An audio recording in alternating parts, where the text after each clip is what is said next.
السلام علیکم۔ Learn with حمزہ یعقوب میں خوش آمدید۔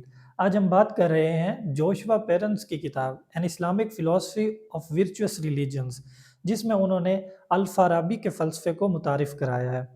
بدقسمتی سے اردو میں اسلامی فلسفے کے جتنے بھی تراجم نظر سے گزرے ہیں ان کی زبان اس قسم کی جناتی الفاظ سے بھری ہوئی ہوتی ہے جس میں ہر دوسری سطر میں آپ کو لغت سے کنسرن کرنا پڑتا ہے، اور بعض اوقات تو لغت میں بھی اس لفظ کا درست مطلب نہیں مل رہا ہوتا۔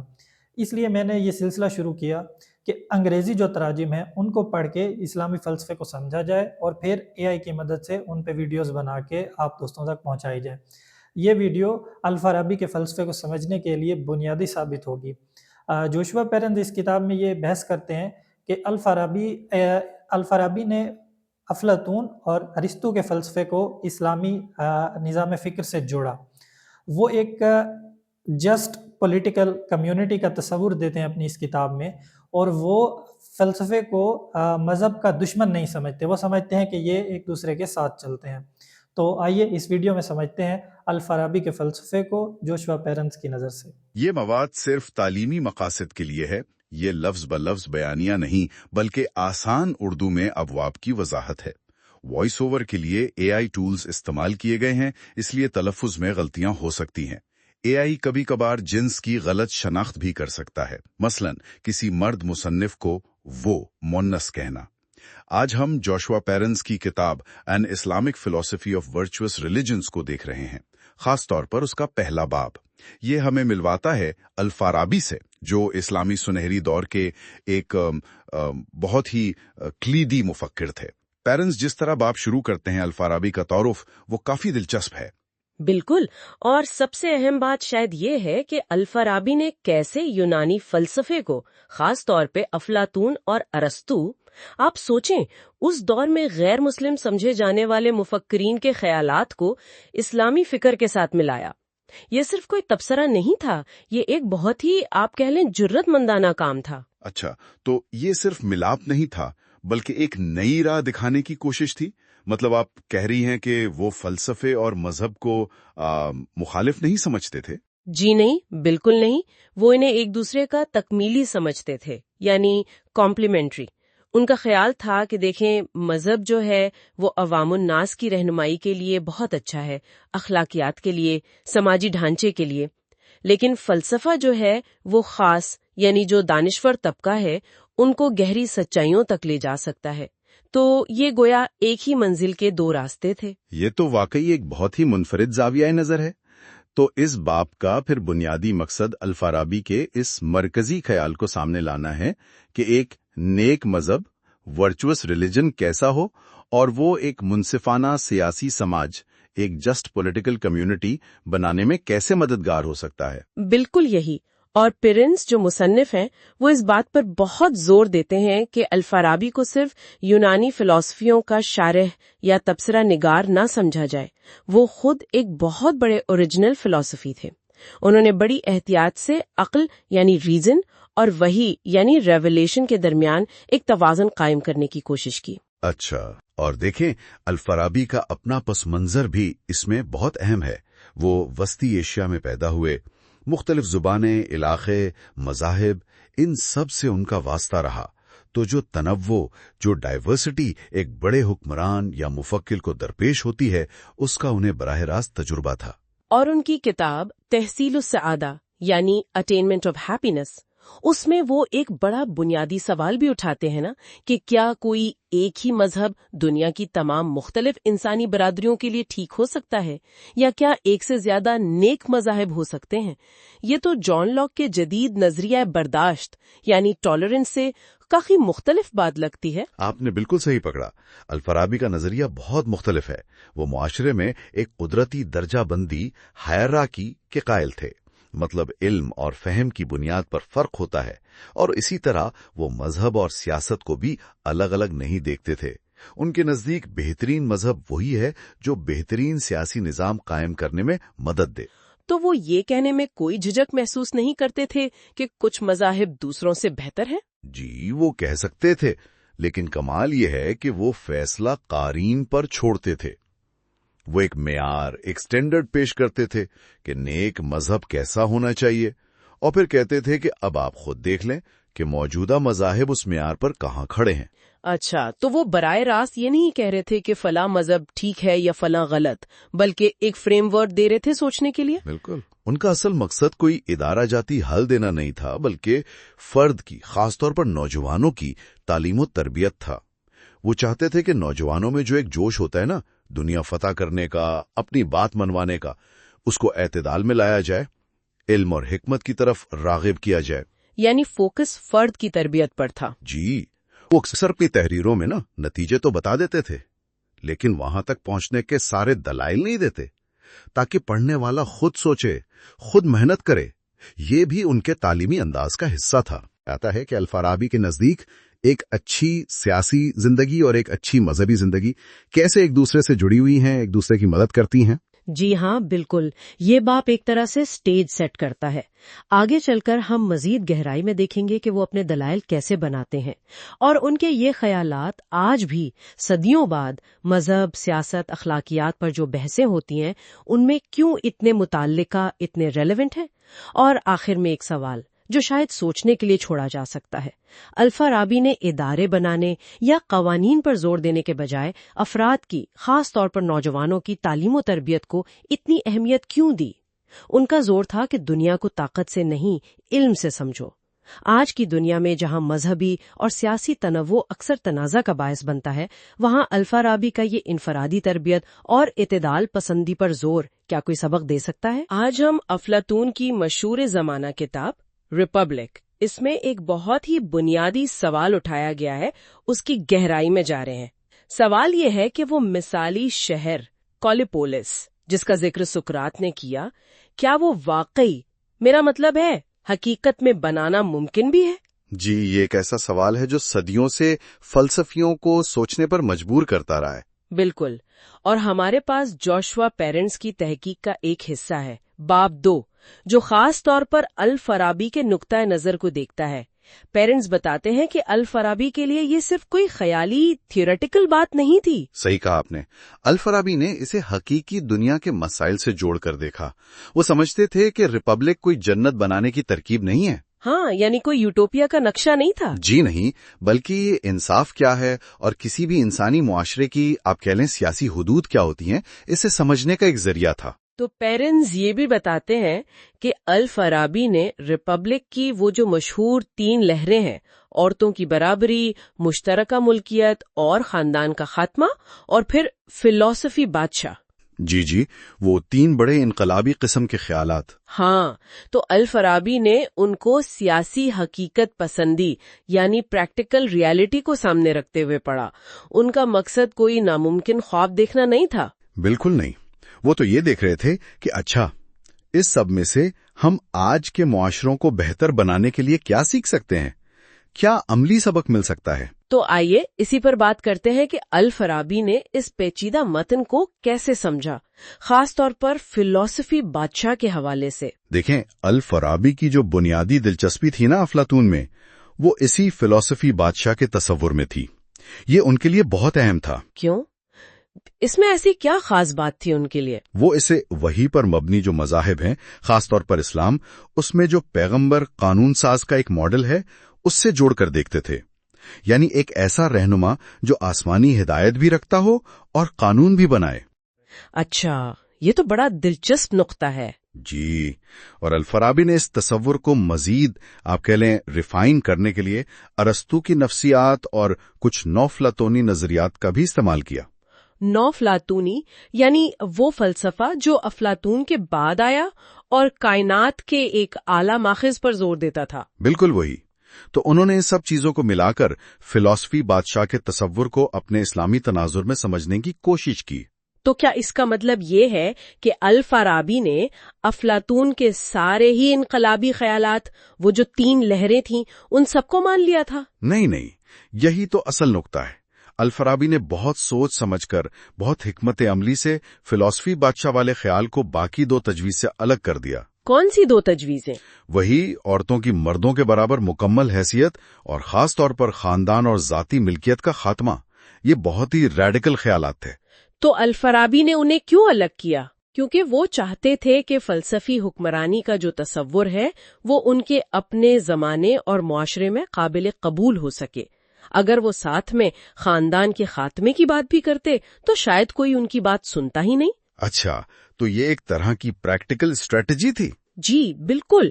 الفارابی کا ایک بڑا مقصد یہ بھی تھا کہ فلسفے کو معاشرے میں عزت ملے، اسے سنجیدگی سے لیا جائے۔ اور یہ بتانا کہ پیغمبر خود ایک طرح کا فلسفی ہو سکتا ہے، یہ فلسفے کو قابل قبول بنانے کا ایک طریقہ تھا۔ یقیناً، اسی لیے انہوں نے ان شکوک و شبہات پر زیادہ زور نہیں دیا جو خود افلاطون نے فلسفی بادشاہت کے ممکن ہونے پر اٹھائے تھے۔ وہ اس تصور کو ممکن بنا کر پیش کرنا چاہتے تھے۔ یہ بات واقعی غور طلب ہے۔ اچھا، تو یہ فلسفی بادشاہ کا خیال تو تیسری لہر تھی، مطلب افلاطون کے نزدیک اس سے بھی زیادہ مشکل چیزیں تھی پہلے؟ جی ہاں، پہلی لہر تھی محافظ طبقے کی جو عورتیں ہیں ان کو مردوں کے برابر تعلیم دینا اور جنگی ذمہ داریاں سونپنا۔ یہ اس زمانے کے لحاظ سے بہت بڑی بات تھی۔ اور دوسری؟ وہ تو شاید سب سے زیادہ متنازع ہے۔ بالکل، دوسری لہر تھی عورتوں اور بچوں کا اشتراک، یعنی روایتی خاندان کا ادارہ ہی ختم کر دیا جائے تاکہ شہر کا اجتماعی مفاد، کامن گڈ، سب سے اوپر رہے۔ یہ خیال تو آج بھی ہضم کرنا مشکل ہے۔ یقیناً۔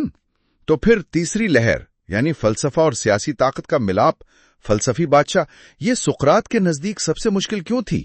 حالانکہ سننے میں یہ اتنی ریڈیکل نہیں لگتی جتنی خاندان کا خاتمہ۔ یہ ایک اہم سوال ہے۔ سقراط کے مطابق یہ اس لیے سب سے مشکل تھی، شاید اس لیے کہ اس کی مخالفت صرف عوام نہیں کریں گے جن کے خاندان چھینے جا رہے ہیں، بلکہ خود وہ لوگ بھی کریں گے جنہیں حکمران بننا ہے، یعنی فلسفی۔ بالکل صحیح پکڑا آپ نے۔ فلسفی تو خود حکومت کرنے سے بھاگتے ہیں، انہیں اقتدار میں دلچسپی نہیں ہوتی، تو انہیں مجبور کرنا یا قائل کرنا کہ وہ حکومت سنبھالیں، یہ سب سے بڑا چیلنج تھا۔ تو پھر یہ کیلیپولس، یہ مثالی شہر کیا تھا؟ کیا یہ واقعی کوئی ماڈل تھا بنانے کے لیے یا کچھ اور؟ پیرنٹس یہی دلیل دیتے ہیں کہ اسے نہ تو ایک مثالی ریاست سمجھنا چاہیے کہ بس اسے کسی طرح بنا لیا جائے، اور نہ ہی یہ کوئی آپ کہیں کہ ٹوٹیلیٹیرین نائٹ میئر یعنی جابرانہ نظام کا خوفناک نقشہ ہے۔ تو پھر کیا ہے یہ بے وقت ایک معیار بھی ہے، ایک سٹینڈرڈ کہ دیکھو انصاف اور اجتماعی زندگی کہاں تک جا سکتی ہے، اور ایک سبق آموز کہانی بھی، اے کوشنری ٹیل۔ سبق آموز کہانی کس بارے میں؟ یہ دکھانے کے لیے کہ اجتماعی زندگی کی حدود کیا ہیں، خاص طور پر جب ذاتی مفاد، پرائیویٹ گڈ، اور اجتماعی مفاد، کامن گڈ، آپس میں ٹکراتے ہیں، اور یہ کہ انسانی فطرت کو کہاں تک بدلا جا سکتا ہے اور کہاں نہیں۔ تو یہ شہر ناممکن کیوں تھا الفارابی اور شاید افلاطون کے بھی نزدیک؟ کیا بنیادی وجہ تھی؟ خاص طور پر وہ جو دوسری لہر تھی، خاندان کا خاتمہ، وہ بنیادی طور پر انسان کی نفسیات، اس کی گہری خواہشات کے خلاف تھی۔ جیسے ماں اور بچے کا تعلق؟ بالکل، وہ جو ایک قدرتی فطری لگاؤ ہے اسے نظر انداز کرنا پڑتا ہے۔ سقراط کو یہ سب کچھ تصور کرنا پڑا تاکہ وہ ریاست کو خاندان سے اوپر رکھ سکیں، لیکن حقیقت میں یہ شاید ممکن ہی نہیں تھا۔ پیرنٹس تو یہ بھی کہتے ہیں کہ سقراط نے کبھی کھل کر کہا ہی نہیں کہ دوسری لہر ممکن ہے۔ اچھا، تو ان سب باتوں کا خلاصہ کیا نکلتا ہے؟ الفارابی کے لیے افلاطون کے اس مثالی شہر کی اصل قدر و قیمت کیا تھی اگر اسے بنانا ممکن نہیں تھا؟ الفارابی کے لیے اس کی قدر اس کے لفظی نفاذ میں نہیں تھی۔ ایسا نہیں تھا کہ وہ ایسا شہر بنانا چاہتے تھے، تو پھر بلکہ ان گہری فلسفیانہ بصیرتوں میں تھی جو یہ کتاب نیکی یعنی ورچیو، قیادت، لیڈرشپ اور معاشرے میں ہم آہنگی، سوشل ہارمنی، ان چیزوں کے بارے میں فراہم کرتی ہے۔ یعنی اس سے سبق سیکھنا تھا، اسے نقل نہیں کرنا تھا۔ جی، الفارابی نے ان کلاسیکی یونانی نظریات کو لیا اور انہیں اسلامی تہذیب اور اقدار کے مطابق ڈھالنے کی کوشش کی۔ وہ ایک ایسے شہر کا تصور پیش کرنا چاہتے تھے جو نیک بھی ہو اور یہ اہم ہے حقیقی دنیا میں ممکن بھی ہو۔ تو یہ ایک طرح سے یونانی فلسفے اور اسلامی فکر کا امتزاج بنانے کی کوشش تھی۔ بالکل، ایک عملی اور قابل عمل آئیڈیل کی تلاش تھی۔ آخر میں ایک بات سوچنے کے لیے رہ جاتی ہے، افلاطون کے اس ناممکن شہر کا تجزیہ اور پھر الفارابی کی اس کی تشریح، یہ ہمیں صرف پرانے سیاسی نظریات کے بارے میں نہیں سکھاتا، صحیح، بلکہ شاید یہ سوال بھی اٹھاتا ہے کہ آج ہم جن مثالی معاشروں کے تصورات رکھتے ہیں وہ زمینی حقیقتوں سے کتنے قریب ہیں۔ کیا ہم بھی کبھی کبھی ایسے خواب نہیں دیکھ رہے ہوتے جو انسانی فطرت سے ٹکراتے ہوں؟ یہ واقعی ایک اہم سوال ہے جس پر غور کرنا چاہیے۔ آج ہم الفارابی کے فلسفے کے ایک کافی دلچسپ مگر تھوڑے سے پیچیدہ حصے پر بات کر رہے ہیں۔ یہ جوشوا پیرنٹس کی کتاب کے تیسرے باب سے متعلق ہے، اور اس میں الفارابی کی ایک خاص دلیل ہے، اے فورٹیوری جسے کہتے ہیں۔ مطلب آسان لفظوں میں ایک کمزور بات سے شروع کر کے ایک زیادہ مضبوط یا شاید زیادہ مشکل نتیجے پر پہنچنا۔ جی بالکل، اور پیرنز بتاتے ہیں کہ الفارابی کیسے افلاطون کے فلسفی بادشاہ والے آئیڈیا کو لیتے ہیں اور اسے آپ کہیں ایک نئی وسعت دیتے ہیں۔ وہ صرف ایک شہر کی بات نہیں کرتے بلکہ پوری آباد دنیا پر ایک تعلیم یافتہ حکمران کا تصور پیش کرتے ہیں۔ پوری دنیا، یہ تو بہت ہی بڑا ویژن ہے۔ ہاں، بڑا تو ہے، لیکن ظاہر ہے اس سے کچھ مشکلات بھی پیدا ہوتی ہوں گی، جیسے وہ نیکیوں کے اتحاد والی بات۔ مطلب ایک ہی حکمران میں ساری اچھی صفات کیسے ہوں گی، خاص طور پر جیسے نرمی، مہربانی، اور دوسری طرف ہمت اور سخت انصاف، ان میں توازن کیسے ہوگا؟ صحیح۔ اور اسی کے ساتھ ساتھ ایک اور نازک توازن کا سوال بھی الفارابی اٹھاتے ہیں، وہ ہے عملی سیاسی سمجھ بوجھ یعنی سیاسی دانائی جسے پروڈنس کہتے ہیں، اور گہری نظریاتی سمجھ یعنی حکمت یا وزڈم۔ الفارابی یہ دکھاتے ہیں کہ بھئی ایک بہت حکمت والا حکمران بھی اسے بھی عملی فیصلے کرنے پڑتے ہیں جو شاید ہمیشہ آپ کہیں پرفیکٹ نہ ہو۔ تو آئیے ذرا اس میں گہرائی میں اترتے ہیں۔ ٹھیک ہے، تو الفارابی کی یہ جو افورٹیوری دلیل ہے، پیرنس اسے کیسے سمجھاتے ہیں؟ اس کا اصل مطلب کیا نکل رہا ہے؟ دیکھیں، پیرنس کا استدلال بڑا دلچسپ ہے۔ وہ کہتے ہیں کہ الفارابی دراصل یہ کہہ رہے ہیں کہ بھئی اگر افلاطون کا مثالی شہر قائم کرنا جو ایک نسبتاً چھوٹا منصوبہ تھا، اگر وہی تقریباً ناممکن ہے، تو پھر الفارابی کا جو منصوبہ ہے ایک نیک ریاست کا جو پوری دنیا پر محیط ہو، جیسا انہوں نے تحصیل و سعادات میں لکھا ہے، وہ تو پھر بدرجہ اولیاء ناممکن ہونا چاہیے۔ مطلب اگر چھوٹا کام نہیں ہو سکتا تو اتنا بڑا، اتنا پیچیدہ کام کیسے ممکن ہوگا؟ اچھا، لیکن کیا الفارابی یہ بات کھل کر کہہ رہے ہیں؟ نہیں، اور یہی تو نکتہ ہے۔ پیرنٹس کے مطابق الفارابی یہ نتیجہ صاف صاف نہیں لکھتے، شاید اس لیے کہ ان کے زمانے کا جو ماحول تھا مذہبی اور سیاسی، اس میں ایک عالمی مطلب نیک ریاست کے خیال کو ممکن سمجھا جاتا تھا۔ تو یہ ایک طرح کا آپ سمجھے پوشیدہ پیغام ہے اپنے ذہین پڑھنے والوں کے لیے کہ شاید انسانی فطرت، دنیا کی پیچیدگیاں، یہ سب ایک ایسی کامل ریاست کے راستے میں رکاوٹ ہے۔ سمجھ گئی۔ تو اس مثالی حکمران کے لیے کیا خوبیاں ضروری ہیں؟ یہاں تو افلاطون کا اثر بہت واضح لگتا ہے۔ جی ہاں، بالکل۔ الفارابی تعلیم و تربیت پر بہت زیادہ زور دیتے ہیں۔ وہ یہ بھی بتاتے ہیں کہ کون لوگ حقیقی فلسفی نہیں ہوتے، ناقص، جعلی، بیکار، جھوٹے فلسفی۔ ایک حقیقی حکمران میں ان کے نزدیک سچائی ہونی چاہیے، انصاف پسندی، علم سے محبت، اپنے نفس پر قابو، یہ سب لازمی ہے۔ اور ساتھ ہی وہ مذہبی اور معاشرتی جو نیکیاں ہیں ان کی پابندی پر بھی زور دیتے ہیں، جو ظاہر ہے ان کے اپنے پس منظر کی عکاسی کرتا ہے۔ لیکن ایک سوال یہ بھی ہے کہ کیا اصل فلسفی حکمرانی کرنا چاہتے بھی ہیں؟ مجھے افلاطون کی وہ بحری جہاز کی مثال یاد آ رہی ہے۔ بالکل صحیح نقطہ اٹھایا آپ نے، یہ بہت اہم ہے۔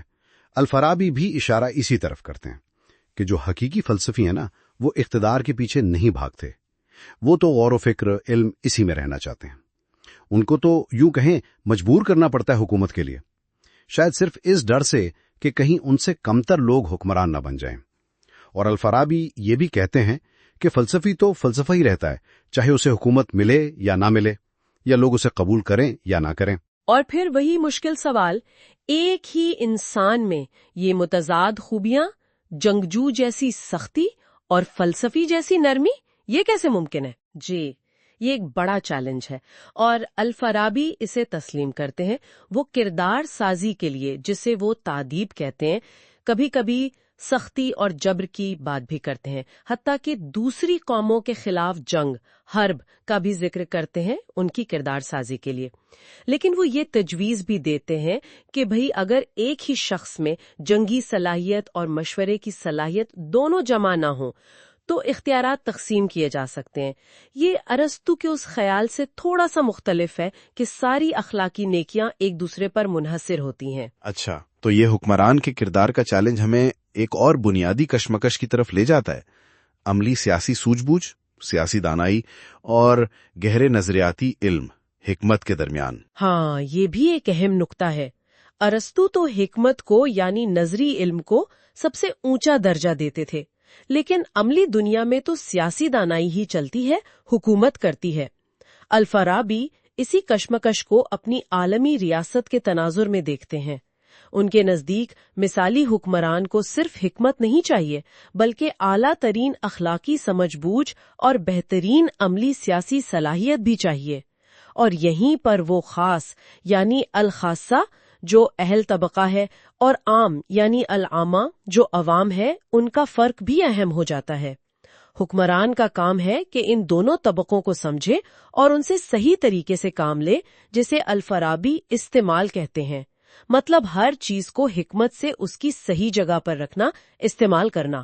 لیکن کیا الفارابی واقعی یہ سمجھتے تھے کہ کسی ایک حکمران کے پاس اتنا زیادہ علم ہو سکتا ہے کہ وہ پوری دنیا کے وسائل کا صحیح استعمال کر سکے؟ یہ تو بہت بڑی بات ہے۔ جی، یہ ایک اہم سوال ہے۔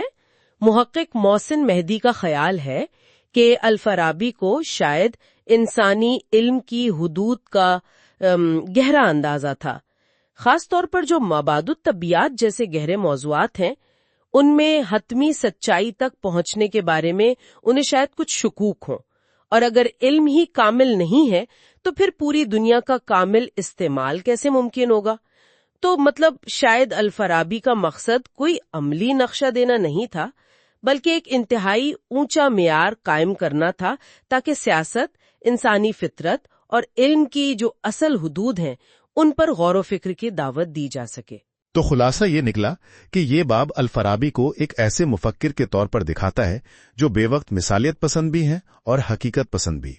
وہ کوشش کر رہے ہیں کہ بلند ترین اخلاقی اصولوں کو حکمرانی کی عملی حقیقتوں کے ساتھ کیسے جوڑا جائے۔ بالکل، اور یہ بحث کلاسیکی یونانی فلسفے اور اسلامی فکر کے درمیان ایک پل کا کام کرتی ہے۔ الفارابی ان خیالات کو بنیاد بنا کر ایک نیک معاشرے اور سیاسی قیادت کا اپنا ایک جامع نظریہ پیش کرتے ہیں، جس پر ہم یقیناً آگے بات کر سکتے ہیں۔ اور ایک سوال یہ بھی چھوڑ جاتا ہے سوچنے کے لیے، آج کے دور میں جہاں معلومات اور طاقت اتنی بکھری ہوئی ہے، کیا الفارابی کے فلسفی بادشاہ جیسی علم اور اختیار کی مرکزیت ممکن بھی ہے، یا کیا ہمیں اس کی خواہش کرنی بھی چاہیے؟ اس پر غور کیا جا سکتا ہے۔ آج ہم الفارابی کے جہاد کے تصور پر بات کر رہے ہیں۔ یہ ایک ایسا موضوع ہے جسے اکثر صحیح نہیں سمجھا جاتا۔